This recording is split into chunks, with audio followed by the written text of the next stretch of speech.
Samajwadi party के वरिष्ठ नेता हैं और पुराने नेता हैं। अभी हफ्ते भर पहले आपकी अखिलेश यादव जी से बात हुई थी, जो राष्ट्रीय अध्यक्ष हैं। ये बताइए, उत्तर प्रदेश में क्या चल रहा है? भाजपा कह रही है कि हम 350 प्रेस आ रहे हैं और समाजवादी पार्टी कह रही है कि हमारी सरकार में नई साइकिल चल रही है। तो बताइए, आप तो प्रदेश लेवल के नेता हैं। किसी भी दल को अपने बारे में सोचने का पूर्ण अधिकार है। भाजपा सोच रही है, बहुत अच्छी बात है, लेकिन भाजपा को पहले ये देखना चाहिए कि करीब करीब 5 साल होने को आ गए सरकार में। हमारे माननीय मुख्यमंत्री उत्तर प्रदेश के योगी आदित्यनाथ जी ने एक बार नहीं, कम से कम 10 बार ये कहा कि उत्तर प्रदेश की सड़कें गड्ढा मुक्त होंगी। मैं ये नहीं कह रहा, ये जनता चुनाव में उनका जवाब देगी।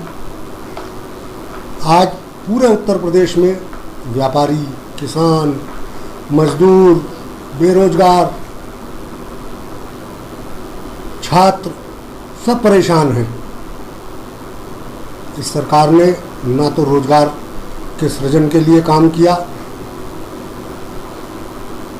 विदेशी कंपनियों को बुला के हमारे यहाँ के खुदरा व्यापारियों को तहस नहस करने का काम किया, उनके व्यापार की दुकानें बंद कराने का काम किया।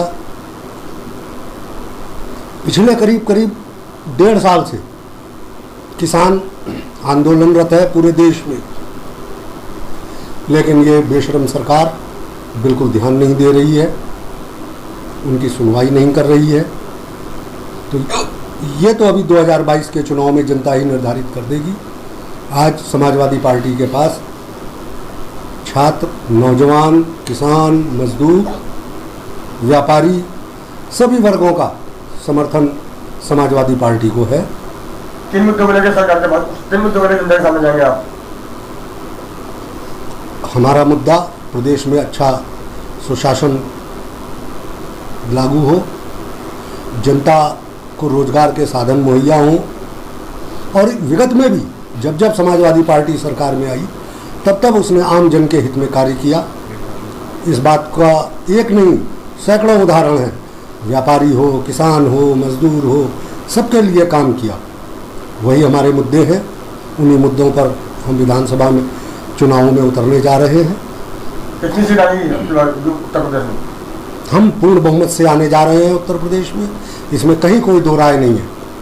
क्योंकि जो नाराजगी है, आप भी पत्रकार हैं, आप भी समझ सकते हैं महंगाई कहाँ से कहाँ पहुँच रही है। आज आप पहले अगर आप 100 रुपये का पेट्रोल अपनी बाइक में डला के शहर में घूमते होंगे तो शायद 2 दिन 3 दिन आपका पेट्रोल चल जाता था।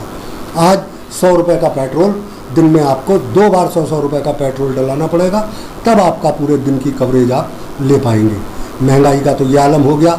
आदमी की कमाई में बढ़ोतरी तो नहीं हुई, लेकिन खर्चों में बढ़ोतरी जरूर हो गई, जिसके लिए वो परेशान है।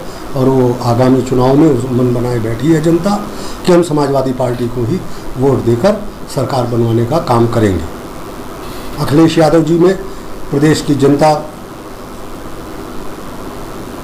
के मन में पूर्ण निष्ठा है और अखिलेश यादव के लिए उन्होंने अपना मन बना लिया है। उन्हें ही मुख्यमंत्री बना के और प्रदेश में समाजवादी सरकार लाएंगे। लखीमपुर खीरी में आपका अच्छा वर्चस्व है। लखीमपुर खीरी आप जाते आते रहते हैं, आपका वहाँ व्यापार भी है और आप व्यापार सभा के प्रदेश उपाध्यक्ष भी रह चुके हैं। ये बताइए, जो किसानों के साथ हुआ है, तो इस बारे में कौन दोषी है और दोषी अभी तक गिरफ्तार क्यों नहीं हुए, उनका क्यों नहीं हो?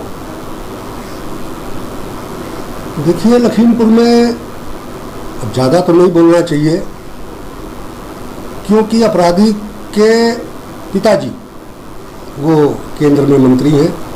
लेकिन दुखद है कि जो भाजपा इस बात का दंभ भरती है कि हम बिल्कुल नीट क्लीन है, साफ सुथरी पार्टी है, अपराधियों को प्रश्रय नहीं देती है, और ऐसे आदमी को उन्होंने बचाने का काम किया और कर रही है अभी भी, जबकि केंद्रीय गृह राज्य मंत्री से इस्तीफा तक नहीं लिया।